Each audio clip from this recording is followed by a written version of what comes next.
السلام عليكم. اليوم فعنا محمد للطبخ ان شاء الله. اليوم باذن الله رانا رايحين نبداو في سلسله حلويات عيد الفطر المبارك اللي يدخل علينا وعلى كامل الامه الاسلاميه والعربيه بالخير والصحه والهنا، اللهم امين يا رب العالمين. اليوم باذن الله هذا الفيديو راح يكون حصري وخاص، وعلاش؟ لانه راح يكون شويه مطول، لاننا رانا رايحين نديروا فيه 8 انواع من الحلويات فقط بعجينه واحده. نعم، بعجينة واحدة رانا راح نخرجوا 8 أنواع من الحلويات المتميزة والراقية شكلا وذوقا، وكما راكم تشوفوا الصورة أبلغ من التعبير. رانا راح نخرجوا حلويات معسلة، حلويات مطلية، حلويات مسكرة، حلويات بالشوكولا، حلويات جافة، من أسهل ومن أبسط ومن أروع ما يكون. إذا ها هي الحلويات نتاعنا اللي رانا راح نخرجوها كامل عجينة واحدة كما قلت لكم، من أروع ومن أبسط ومن أميز ما يكون. إذا ها هي حلوياتنا بإذن الله. رانا رايحين نروح نشوفوا مباشرة العجينة ونتعرفوا على كل حلوة على حدة.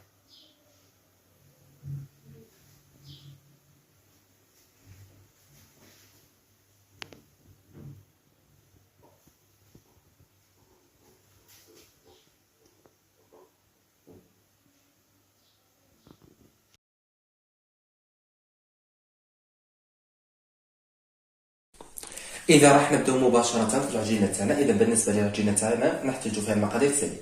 عندي لهنا 500 غرام مارغرين طرية، عندي لهنا كاس زيت اللي عادل ل 250 مليلتر، عندي 6 حبات بيض كاملين، وعندي 4 صفار بيض، عندي 3 كيسان سكر ناعم، عندي لهنا 2 كيسان مايزينا ليانجا، عندي 3 مغارف كبار تاع حليب لحظة. الحليب اللحظة يعطيكم بنة ولا أروع، ما عندكمش تقدروا تستغنوا عليه. وعندي لهنا 3 أكياس خميرة كيميائية، عندي لهنا ملعقة أكل كبيرة تاع لافاني، والفرينة بطبيعة الحال اللي نطموا بها العجينة تاعنا.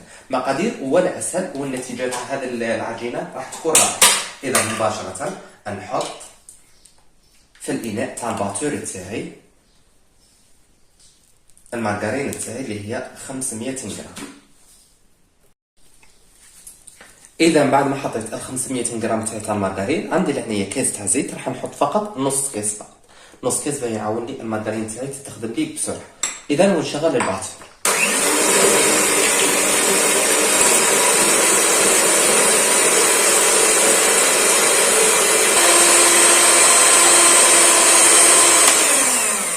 اذا بعد ما تخدمت لي المارغرين تاعي مليح مع هذاك الزيت، نبدا الان نضيف السكر الناعم تاعي غير بالعقل، والباتور تاعي يدور.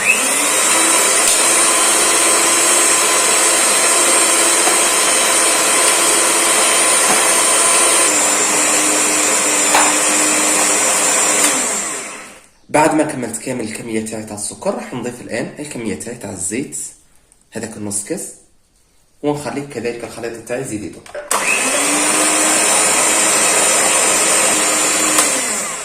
الان بعد ما تخدموا لي كامل هذوما المقادير تاعو مليح، المارغرين مع الزيت مع السكر الناعم، راح الان نبدا نضيف البيض تاعي. كما قلت لكم عندي 6 حبات بيض كاملين و4 صفار.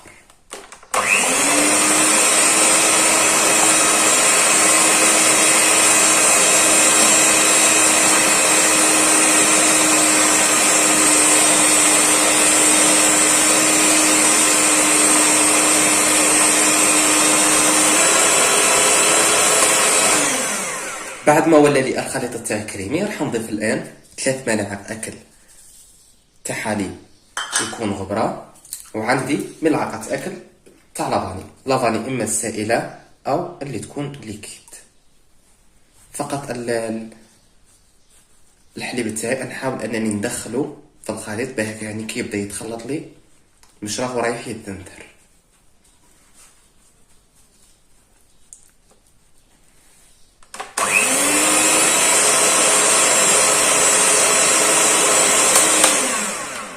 اذا الباتور تاعي كان يخدم، وانا ثاني كنت نعاون فيه بالملعقه باه كامل هذوك المكونات يندمجوا لي فيما بيناتهم. اذا انا لهنايا راح نحط الخليط تاعي كامل في اناء كبير، لانه كما راكم تعرفوا الخليط تاعي تاع الباتور يكون صغير فقط. راح نحطه في اناء كبير باه نضيف له المواد الناشفه اللي هي الفرينه المايزينا والخميره الكيميائيه. اذا بعد ما دمجت لي كامل المواد السائله تاعي مع بعض، اذا راح نضيف عليهم الان المواد الجافه. اذا بالنسبه للمواد الجافه عندي لهنا 2 كؤوس تاع مايزينا اللي هي نشا. راح نحط فوق المايزينا تاعي 3 اكياس خميره كيميائيه. اذا الكيس الاول والكيس الثاني ندخل المايزينا تاعي مليح في الخليط، ومن بعد نبدا نضيف الفرينه تاعي غير بالعقل. اذا بعد ما دخلت المايزينا تاعي مليح في الخليط تاعي راح نبدا نضيف الفرينه تاعي غير بالعقل. نبدا نضيف الفرينه تاعي ونلم حتى نتحصل على عجينه طريه. وكي نكمل كامل الكميه تاع الفرينه راح نقول لكم بالضبط شحال ديت لي فرينه. اذا الان بعد ما طميت العجينه تاعي بالفرينه مليح، خضات لي تقريبا كميه الفرينه كيلو و700 غرام. اذا الان واش راح ندير؟ راح نقسم العجينه تاعي على 8 اقسام بالتساوي، لانه انا لهنا راح نخرج من هذه العجينه 8 انواع تاع الحلوى. ملاحظه هامه فقط، انتم مثلا من بين هذوما 8 انواع تاع الحلوى عجبكم مثلا 5 فقط، تقدروا تقسموا العجينه تاعكم على 5. عجبكم 6 تقدروا تقسموا العجينه تاعكم على 6. يعني هذا الشيء يرجع لكم. اذا الان نقسمها على 8 ومن بعد نعاودوا نقول لكم ان شاء الله. اذا انا لهنا بعد ما قسمت العجينه تاعي الى 8 اقسام، غطيت كل واحده فيهم بالبابي فين بهيك يعني نخدموا خدمه تكون انقيه وفي نفس الوقت يعني خدمه تكون متقونه. اذا الان راح نمر مباشره لتحضير الحلويات تاعنا.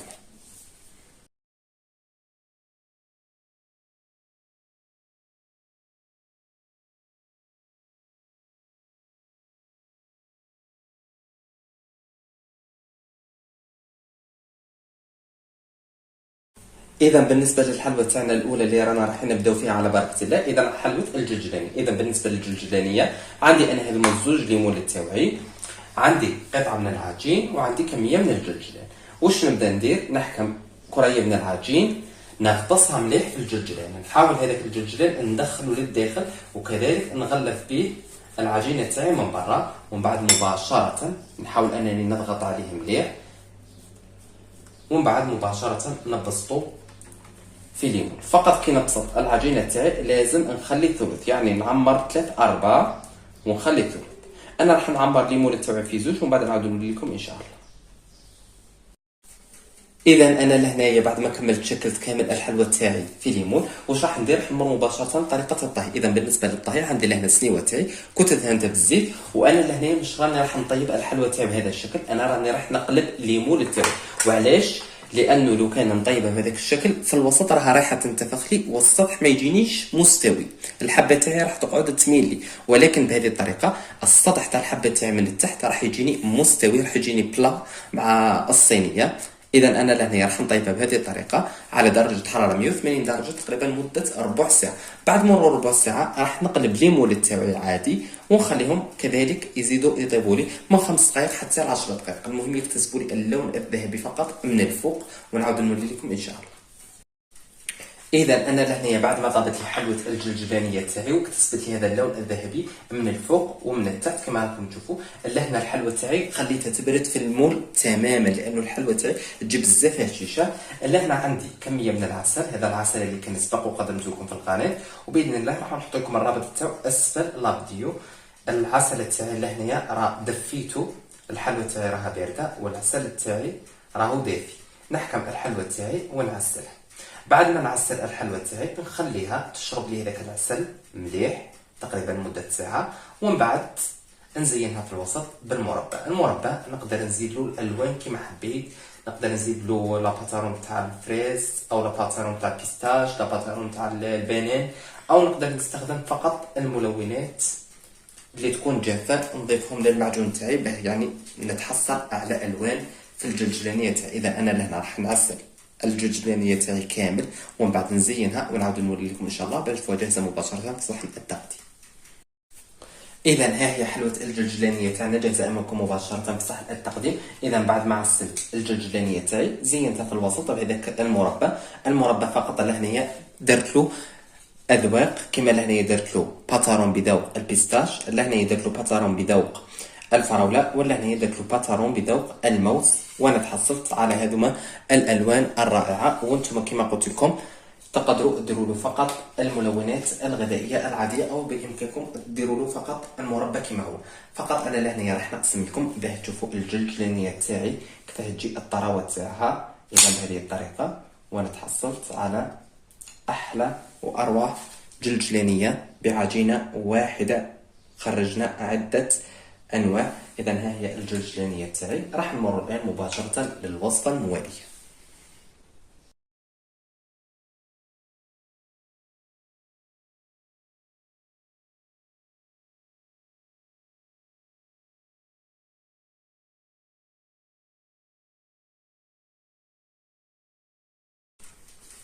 اذا بالنسبه للحلوى تاعي الثانيه هي حلوه مربعات الشوكولا وجوز الهند، حلوى من اروع ما يكون. اذا بالنسبه للحلوى تاعي حكمت قطعه من العجين بسطتها انا لهنا على هذا البابي تاعي تاع السيليكون تقريبا على علو 1 سنتيمتر. يعني هذا الحلوى تجيني شويه عاليه. لهنا عندي الصينيه تاعي تكون شويه صغيره. الصينيه تاعي هنا القياس تاعها 25 على 25 سنتيمتر. لهنا الصينيه تاعي غبرتها بالزيت والفرينه. لهنا اذا بعد ما قلبت العجينه تاعي في الصينيه نبسطها مليح. فقط لهنا ملاحظه، اذا كان ما عندكمش هذا البابي تاع السيليكون عادي تقدروا يعني تبسطوا العجينه تاعكم على ورقه طهي او على كيس تاع بلاستيك، الشيء اللي كان عندكم. اذا انا لهنايا بسطت العجينه تاعي مليح في الصينيه كما راكم تشوفوا. الان واش راح ندير؟ راح ندخل هذا الفرن اللي راه مسخن على 180 درجه. راح تطيب لي فقط من التحت الحلوى تاعي، راح تاخذ لي تقريبا مده تطيب مدة ربع ساعة. بعد مرور ربع ساعة راح نخليها تبرد تماما. بعد ما تبرد لي الحلوى تاعي راح نعاود نولي لكم ان شاء الله باش تشوفوا طريقة تقطيعها وفي نفس الوقت تزيينها. اذا انا لهنايا بعد ما طابت لي الحلوى تاعي وبردت لي تماما واش راح نبدا ندير؟ انا لهنايا كنسبق وقطعت الحلوى تاعي. كاين اللي قطعتهم مربعات وكاين اللي قطعتهم مستطيل. اذا بالنسبة لطريقة التقطيع كيفاه تكون؟ انا لهنايا عندي هذه سباتيول، نزيد فقط لهنا شوية باه نديرها مربعات. قبل هنايا عينه مزيانين ندير مربعات. اذا بهذا الشكل الحلوى تاعي كما راكم تشوفوا يعني تجيني شويه عاليه. اذا انا لهنايا بعد ما قطعت الحلوى تاعي راح نمر مباشره لطريقه التزيين تاعها. اذا بالنسبه للتزيين عندي لهنا كلاصاج تاع الشوكولا خاص بالحلويات الجافه، راح نقدمه لكم، راح نحط لكم الرابط تاعو اسفل لا فيديو. اذا بالنسبه للكلاصاج تاعي فقط يعني بالنسبه للناس اللي ما يعرفوش في يدخلوا في الروابط الى غير ذلك راح نعاود لكم الشفهيه فقط. عندي لهنا كاس حليب، درت له 3 مغارف كبار تاع سكر ناعم مع 2 مغارف كبار تاع كاكاو وملعقه اكل تاع مارغرين. حطيت الخليط تاعي كامل فوق النار وظليت نخلط فيه. بعد ما الخليط تاعي بدا يغلي لي حسبت له مده 3 دقائق. بعد مرور 3 دقائق ضفت للخليط تاعي فقط قرصه تاع ملح، ومن بعد طفيت عليه النار وخليته يبرد تماما وتحصلت على هذا الكلاصاج الرائع. وباذن الله راح نحط لكم الرابط تاع اسفل لا فيديو باه يعني تشوفوه بالتفصيل للناس اللي تحب التفاصيل. اذا قلنا الكلاصاج حطيت الحلوى تاعي مباشره في جوز الهند ومن بعد نغطسها مليح ومن بعد نتحصل على هذه الحلوى الرائعه. اذا من كلاصاج الشوكولا نرمدها مباشره في جوز الهند. اذا انا لهنا راح نكمل نزين الحلوى تاعي كامل بنفس الطريقه ومن بعد نعاود نوري لكم ان شاء الله باش تشوفوها جاهزه مباشره في صحن التقديم. اذا ها هي حلوتنا بالشوكولا وجوز الهند جاهزه امامكم مباشره في صحن التقديم. اذا كما راكم تشوفوا معايا الحلوى تاعنا نقدروا نقطعوها مربعات او نقدروا نقطعوها على شكل مستطيل يجونا على شكل حبات تاع قفرات. اذا من اسهل ومن اروع ما يكون وحلوى بزاف راقيه. فقط انا لهنايا راح نقسم لكم باه تشوفوا الحلوى تاعي مدى الطراوه تاعها. هذيك البنه تاع شوفوا الحلوى تاعي يعني تجيني من الداخل تجيني مبسه مع هذيك خاصه هذاك الكلاصاج تاع الشوكولا اللي راح يعطي لها بنه ولا اروع. بالاضافه الى ذلك يعني جوز الهند اللي راح يزيد لها مذاق من اروع ما يكون. اذا ها هي حلوتنا حلوى بالشوكولا وجوز الهند. راح نمر الان مباشره لحلوتنا المواليه.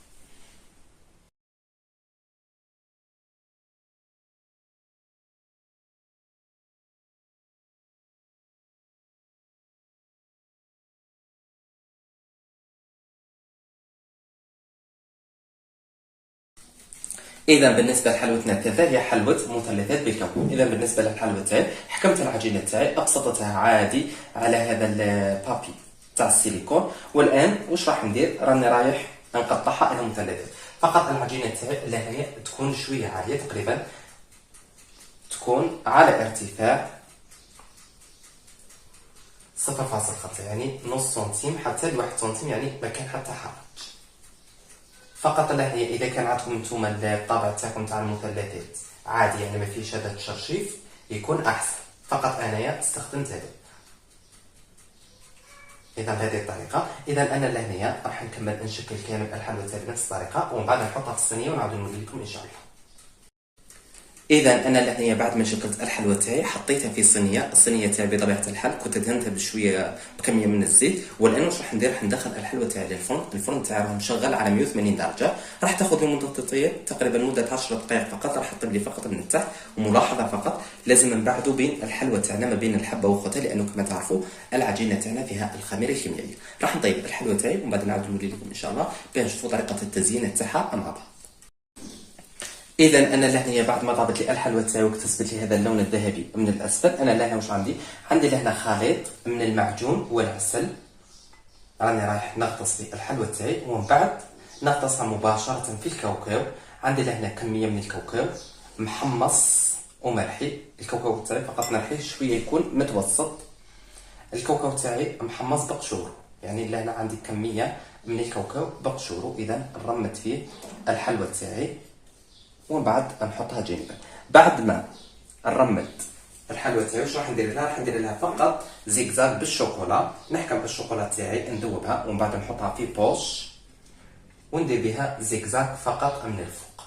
اذا انا لهنا راح نكمل نزين الحلوى تاعي ومن بعد نعاود نولي لكم ان شاء الله تنشوفوها جاهزه امامكم مباشره في طاوله التقديم.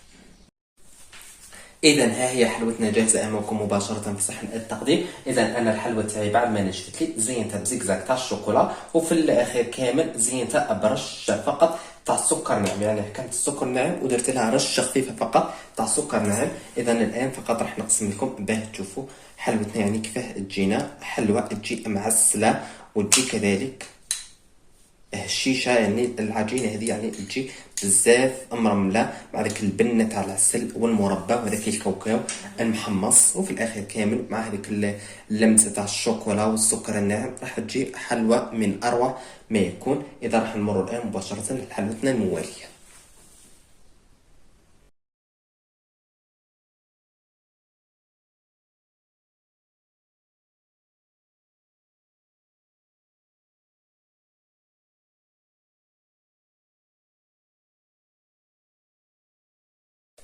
بالنسبه لحلوتنا المواليه قلوب بريستيج بالشوكولا. اذا بالنسبه للوصفه تاعي حكمت العجينه تاعي حليتها مليح تقريبا على سمك 4 ملم. وعلاش؟ لانه رانا رايحين نديرو حبه فوق حبه. انا لهنايا اخترت هذا الطابع اللي يجي هكا. فقط بالنسبه لهذا الطابع تبعوني مليح كيف راح نطبعوا. هذا الطابع بما انه رانا راح نلصق حبه فوق حبه، كيفاه ندير؟ حبه نطبعها بهذا الشكل، وحبه نقلب الطابع تاعي ونديرها بهذا الشكل. معناها هذه الجهه مره تجيني منها ومره تجيني منها، باه كي نلصق الحلوى تاعي راني رايح نلصقهم مع بعضهم البعض. لانه لو كان نديرهم كامل في جهه واحده الحلوى تاعي مش راح تلصق لي فوق بعضها البعض. ولكن بهذه الطريقه مره ندير يمين ومره ندير شمال. اذا انا لهنا راح نكمل نطبع الحلوى تاعي كامل بنفس الطريقه ومن بعد نعاود نولي لكم ان شاء الله. اذا انا لهنا بعد ما كملت شكلت كامل الحلوى تاعي حطيتها في صينيه وكما راكم تشوفوا حطيت جهه على اليمين وجهه على اليسار كما راكم تشوفوا، باه كي يطيبوا نقدروا نلصقوهم مع بعضهم البعض. وانتم يعني اذا رحت لكم اثناء عمليه الطبع عادي في الصينيه فقط واحده ديروها هيك والاخرى فقط تقلبوها على الوجه تاعها، ما كان يعني حتى حرج.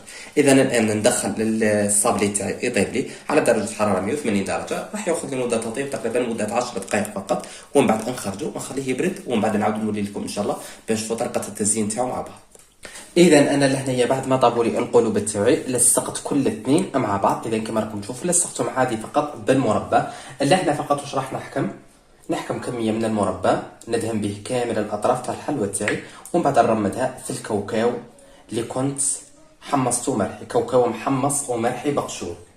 اذا بهذه الطريقه ونلف كامل الحلوى تاعي في الكاوكاو محمص ومرحي بقشور كما قلت لكم. والتزيين بطبيعه الحال يبقى اختياري، تقدروا ديروا بجوز الهند انا بما انه راني داير باقه متنوعه، راني حاب كل حلوه يعني تختلف عن الاخرى. كما شفتوا معايا حلوه المروحه كنا رمدناها في جوز الهند، هذه راني حابه نرمدها في الكاوكاو محمص وملح. لا هنا فقط واش عندي هذه الباكيت تاع الشوكولا كما راكم تشوفوا. راني رايح انا لهنايا فقط واش درت، حكمت الشوكولا تاعي ذوبتها عادي ومن بعد حطيتها في هذوما القوالب الخاصين بالشوكولا. فقط نتوما لهنا اذا كان ما عندكمش هذا الطابع تقدروا تختاروا اي شكل عندكم، ماشي شرط هذا الطابع. يعني كما دائما نقول لكم لا يكلف الله نفسا الا وسعها، الجود فقط بالموجود. ندير القلب تاعي لهنايا، نتبع القلب تاعي نلصقو اذا بالمربع ونحط القلب تاعي بهذا الشكل. ومن بعد في الوسط واش عندي كميه من المربى، درت لها فقط كميه من الملون الغذائي الاحمر. نتوما اذا كان عندكم لاباتارون تاع الفراوله يكون احسن، انا فقط لهنا درت لها ملون غذائي احمر. اذا بهذا الشكل وحنا تحصلنا على احلى حلوى راقيه بالفعل شكلا وذوقا. اذا انا لهنا راح نكمل نزين كامل القلوب تاعي بنفس الطريقه، ومن بعد نعاود نوري لكم ان شاء الله باش نشوفهم جاهزين مباشره في صحن التقديم. اذا ها هي حلوتنا صابلي بريستيج بالشوكولا جاهز امامكم مباشره في صحن التقديم. وصفه من اسهل ومن اروع ما يكون. فقط بالنسبه للطابع كما قلت لكم تقدروا الطابع بالشيء اللي كان عندكم تقدروا تخدموا به.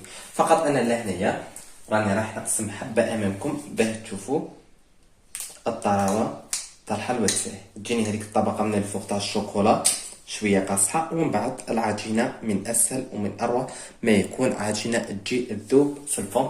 اذا ها هي وصفتنا، راح نمر الان مباشره لوصفتنا المواليه.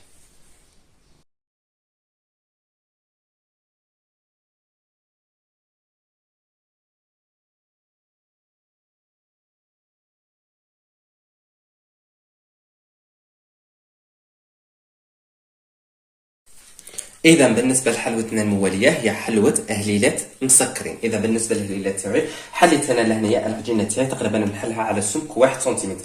العجينه تاعي لهنايا ضروري انها تكون شويه عاليه. لهنا واش راح ندير، راح نحكم كيس بلاستيكي نحطه فوق العجينه تاعي، وعندي هذا الطابع اللي على شكل هليلات. نبدا نشكل في الهليلات تاعي. لهنا اذا ما كانش عندكم هذا الطابع تاع الهليلات بامكانكم تطبعوا عادي العجينه تاعكم كاس تاع الشاي، او بامكانكم ديروها على شكل بوده وتقطعوها مقروطات، يعني كيما نديروا حلوه بوسوله السو. اذا بهذا الشكل. اذا انا لهنايا الهدف من الكيس شنو هو، انه الحلوه تاعي من الفوق تجيني بومبي، هذا هو الهدف من الكيس. اذا انا لهنا نكمل نشكل كامل الحلوه تاعي بنفس الطريقه، نحطها في الصينيه ونعاود نوري لكم ان شاء الله.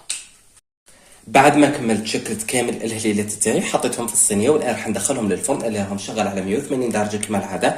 ندخلهم يطيبوا تقريبا من 10 دقائق حتى لربع ساعه. بعد ذلك راح نخليهم يبردوا تماما ونعاود نوري لكم ان شاء الله. اذا بعد ما طابوا لي الهليلات تاعي وكتسبوا لي هذا اللون الذهبي من الاسفل، لهنا راح نمر مباشره عن طريقه التسكر. اذا بالنسبه للتسكر تاعي واش عندي لهنايا كاس تاع مزهر. واش درت له، حطيت معاه 2 مغارف كبار تاع السكر بلاصي، وحطيت معاه مغرفه كبيره تاع فرينه. وشنو هو دور الفرينه؟ دور الفرينه انها رايحه تخلي لي السكر الناعم يلصق لي مباشره على الحلوى تاعي. اذا فقط انا لهنا راح نوري لكم حبه فقط، وانتم يعني هذه العمليه في المنزل انتم ديروها في الصينيه. اذا تحكموا الصينيه تاعكم ترشوا فيها كميه من المزهر، ومن بعد تحكموا حبه الحلوى تاعكم ديروها يعني في هذا الخليط تقريبا مده يعني فقط تحطوها وتخرجوا، ومن بعد تقطروها مليح وتحطوها فوق هذاك السكر الناعم، وتحاولوا انكم كامل بالصفايه تجوزوا عليها بهذه الطريقه. بعد ما تجوزوا عليها السكر الناعم بهذه الطريقه تخلوها تقريبا مده ساعتين حتى ل3 سوايع، الشيء اللي كان ساعتكم. ومن بعد ذلك راكم رايحين تنشفوا كامل يديكم وتحكموا الحبه تاعكم كامل تمسحوا عليها من الفوق باه يعني السكر هذاك الاضافي كامل راهو راح يروح. اذا انا لهنا راح نسكر كامل الحلوه تاع بنفس الطريقه، وبعد نعاودو نوريكم ان شاء الله باش نشوفوها جاهزه مباشره في صحن التقديم. إذا ها هي حلوة الهليلات المسكرة جاهزة أمامكم مباشرة على طاولة التقديم. إذا بعد ما سكرت هذوك الهليلات تاوعي خليتهم مدة من الوقت، ومن بعد مسحتهم كامل، ومن فوق غبرتهم فقط بكمية من السكر الناعم في الصفاية. إذا أنا لهنا فقط راني رايح نقسم لكم الحلوة تاعي. إذا ها هي الهليلات نتاوعي. إذا كما راكم تشوفوا من أسهل ومن أروع ما يكون. اذا يجوا يعني يذوبوا في الفم. اذا ها هما الهليلات تاعنا، راح نمروا بها مباشره للوصفه المواتيه.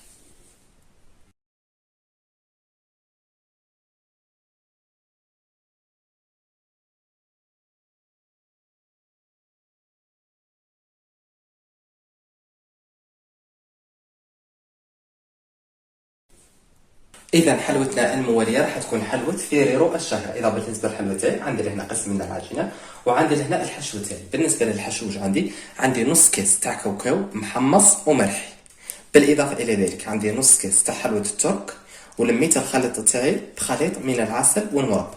اذا راح نبدا في طريقه التحضير. نعاود لكم المقادير. اذا نحكم كميه من العجين ونحط فيها الحشو تاعي اللي متكون من نص كيس كاوكاو محمص ومرحي، نص كيس تاع حلوه الترك. كما قلت لكم جمعت الخليط تاعي بالعسل. فقط الخليط تاعي كي نجمعو بالعسل والمربى، كما يعني تقدروا تجمعوا فقط بالعسل او تقدروا تجمعوا فقط بالمربى، وانتم ديروا الحشو اللي يجي على خاطركم.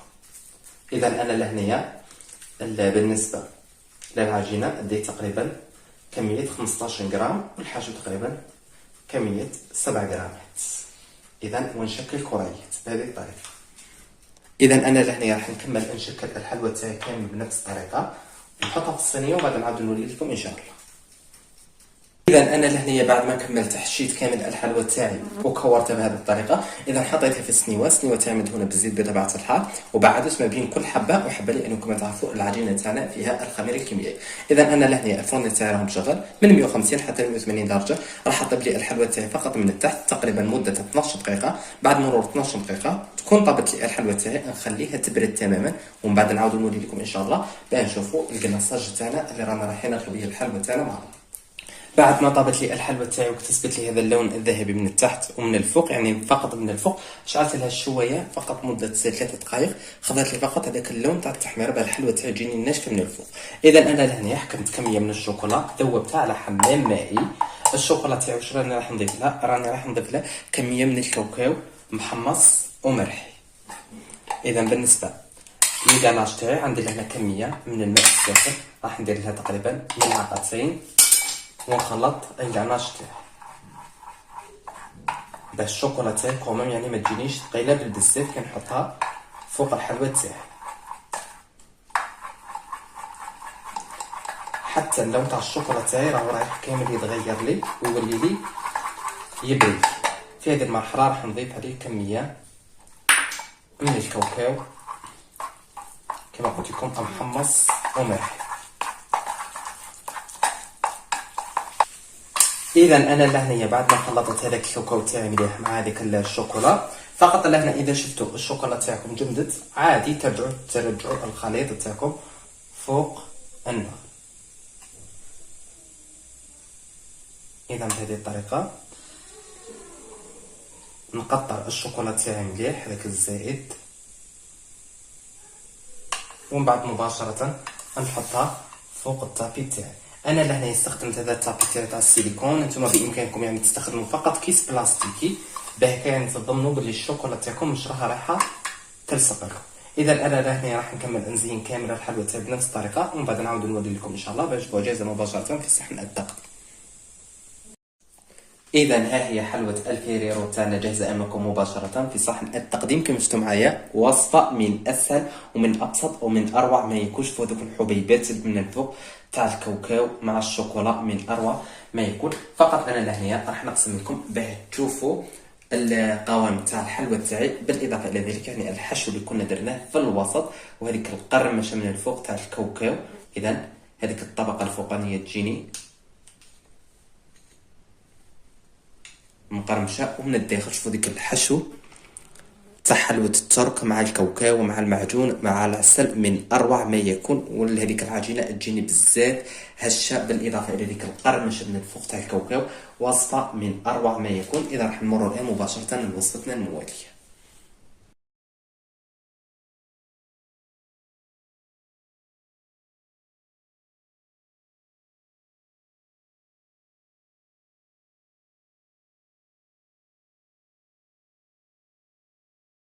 بالنسبه لحلوتنا المواليه هي حلوه المروح. اذا بالنسبه للحلوه تاعي انا لهنايا ابسطت العجينه تاعي على سمك 0.5 ملم، وراضي راح نطبع في العجينه تاعي. الطابع بطبيعه الحال اغطسته في الفارينه باه كان نضمن بلي الحلوه تاعي مشرها راح تلصق في الطابع. اذا بسم الله فقط بهذه الطريقه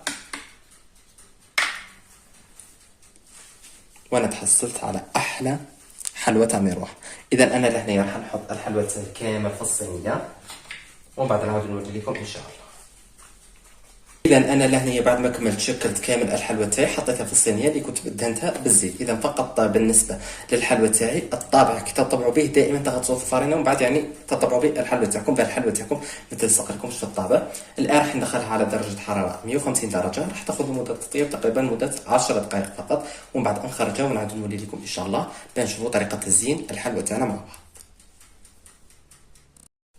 اذا انا لهنا بعد ما طابت لي الحلوه تاعي وكتسبت لي هذا اللون الذهبي من التحت، انا هنا واش راح نجي ندير؟ حنلصق الحلوه تاعي فقط. لهنا باه راح نلصقها عندي لهنا هذاك الخليط اللي كان قاعد لي من حلوه الفيريرو اللي مخدوم بالكاوكاو والحلوه الترك والعسل والمعجون. فقط ضفت له كميه تاع معجون، ضروري انه يكون الحشو تاعي شويه جاري. اذا ونمشي راح يزيدني بنه. نتوما اذا كان ما بقى لكمش تقدروا فقط ديروا المربى. فقط انا لهنايا الامور كامله اللي بقات لي حاولت انني نستفيد بها. ولا هنايا عندي بانسو نحكم المربى تاعي ندير كامل في الاطراف. المربى تاعي مربى تاع المشمش بطبيعه الحال هو اللي يتلائم بزاف مع لي بتي فور. ونجوزها مباشره في جوز الهند. اذا بهذه الطريقه بعد ما جوزتها مليح واش راح نجي ندير؟ فقط لهنايا نحكم الملعقه تاعي ندير قطرات فقط تاع المربى في الوسط. اذا بهذه الطريقه.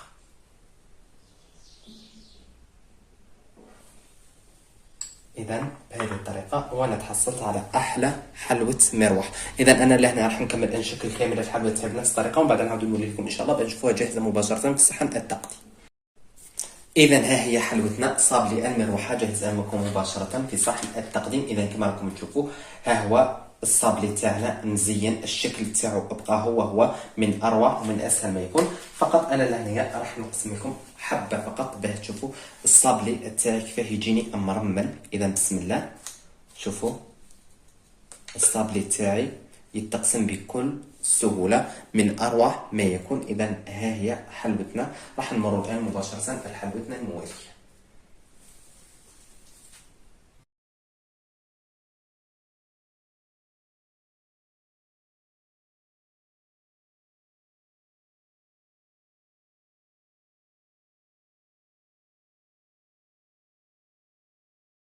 بالنسبة لحلوتنا الموالية هي حلوة قلوب مطلية. إذا بالنسبة للقلوب تاعي عندي لهنا كمية من العجينة وعندي الحشو تاعي. بالنسبة للحشو واش درت؟ كاس تاع جوز الهند اللي هو نواة كوكو رحيته، إما ترحوه في الروبو تاع الكاوكاو أو ترحوه في الرحاة تاع القهوة. بعد ما ترحوه تضيفوا له 2 ملاعق أكل تاع سكر عادي، سكر تاع القهوة، وتضيفوا له مبشور الليمون وتجمعوا الخليط تاعكم بحبة بيض. إذا هذا بالنسبة للحشو. وعندي لهنايا هذا البول اللي راني راح نخدم فيه الحلوه تاعي. راح نتحصل على قلوب صغيره وبعد ما نطلوها القلوب تاعنا راح تزيد تكبر شوي. كما تعرفوا الطليه تزيد من حجم الحلوه تاعنا. وفي هذا العيد بما انه رانا دايرين باقي متنوع من الحلويات ضروري اننا الحلويات تاعنا تكون شويه صغيره. اذا نغطي على الحشو تاعي مليح بهذه الطريقة. لهنا تقريبا العجينة ندي منها 10 غرامات والحشو ندي 5 غرامات. اذا بهذه الطريقه ما نحتاجش يعني عجينه بزاف، ونبسط العجينه تاعي في المول كما راكم تشوفوا. اذا بهذه الطريقه، اذا انا لهنا راح نكمل نشكل كامل الحلوى تاعي بنفس الطريقه، ومن بعد نعاود نوري لكم ان شاء الله. اذا بعد ما كملت شكلت كامل الحلوى تاعي في المول، انا هنا واش راح ندير؟ عندي لهنا السنيوه تاعي راها مدهونه فقط بالزيت. نقلب المول تاعي، وعلاه قلبت المول تاعي؟ باه الحلوى تاعي كي طيبتي مش راها رايحه تنتفخلي، الحلوى تاعي كي طيبتي راها راح السطح تاعها من تحت راح يجيني املس. بهذه الطريقه نطيب. اذا انا الفرن تاعي راه مشغل على درجه حراره 180 درجه، راح ندخل الحلوى تاعي تبدي تقريبا مده ربع ساعه من التحت فقط. بعد مرور ربع ساعه راح نعاود نقلب المول ونخليها كذلك مده من 7 دقائق حتى 10 دقائق، ونعاود نوري لكم ان شاء الله باش نشوفوا طريقه كلاصاج الحلوى تاعنا مع بعض.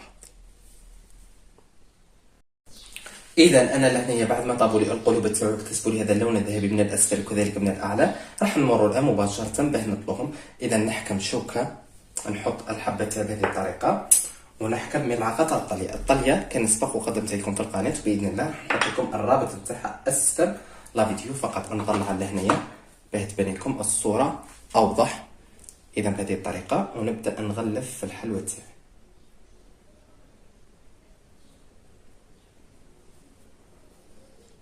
نغلفها من جميع الجهات.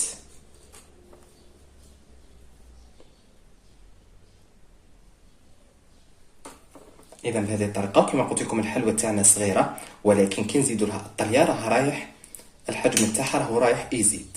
اذا بهذه الطريقه، ومن بعد مباشره نحطها في لاغري. لهنا لاغري بالنسبه للاغري انا لهنا فقط عندي صينيه عاديه، وعندي لاغري تاعي. هذا لاغري تاع فقط تاع الثلاجه استخدمته لهذا الغرض. يعني اللي ما عندهمش لاغري هذوك اللي يتباعوا في المحلات بامكانهم يستخدموا هذه الطريقه، فقط لاغري تاع الثلاجه ويحطوا صينيه تحته يستعملوا لهذا الغرض. وبالنسبه للمول، اذا كان ما عندكمش هذا المول بطبيعه الحال لا يكلف الله نفسا الا وسعها، تقدروا الحلوى تاعكم تشكلوها كريات تحشوها من الداخل، ومن بعد يعني تطلوها عادي كذلك، يعني راح تجيكم نتيجه احسن. ولا هنايا عندي هذوما اللي كنت خدمتهم بالحاشيه. معظم السيدات ربما يكونوا يعرفوا يخدموهم، ولكن اذا يعني التزيين يعني يبقى اختياري باذن الله. كاش حلوى مقدمها لكم، راني رايح نوري لكم طريقه عمل هذوما لينو في المنزل باسهل بابسط طريقه ممكنه. فقط انا هذوما لينو كانوا مخدومين عندي، لذلك يعني ما شفتوش معايا الطريقه. فقط كما قلت لكم من الحين للاخر تخبطوا على لاغري تاعكم بهذيك الطريقه كامل الزائده تهبط. اذا انا لهنا راح نكمل نطلي الحلوى تاعي كامل بنفس الطريقه، ومن بعد نزينها. بعد ما نزينها نخليها تنشف تماما، ومن بعد نقيها من التحت هذوك الزوائد كامله نحهم بالموس. وكذلك كلمسه اخيره فقط رانا راح ندير لهم الملمع الغذائي الفضي كلمسه اخيره فقط، ونعاود نقول لكم ان شاء الله باش نشوف حلوتنا جاهزه مباشره في صحن التقديم.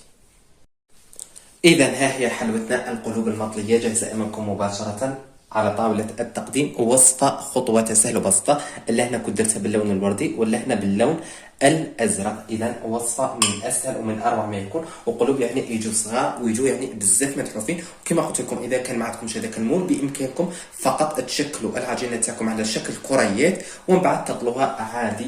اذا فقط لهنا راح نقسم لكم باه تشوفوا الطراوه تاع الطليه تاعي وفي نفس الوقت تاع العجينه تاعي. اذا ها هي العجينه تاعي من اروع ما يكون. هذاك الحشو في الوسط تاع جوز الهند، يعني هذا الحشوه حتى الحشوه يعني بامكانكم تغيروها اذا كنتوا يعني مثلا ما تحبوش جوز الهند، ولو اني اشك يعني جوز الهند يعني معظمنا يحبوا.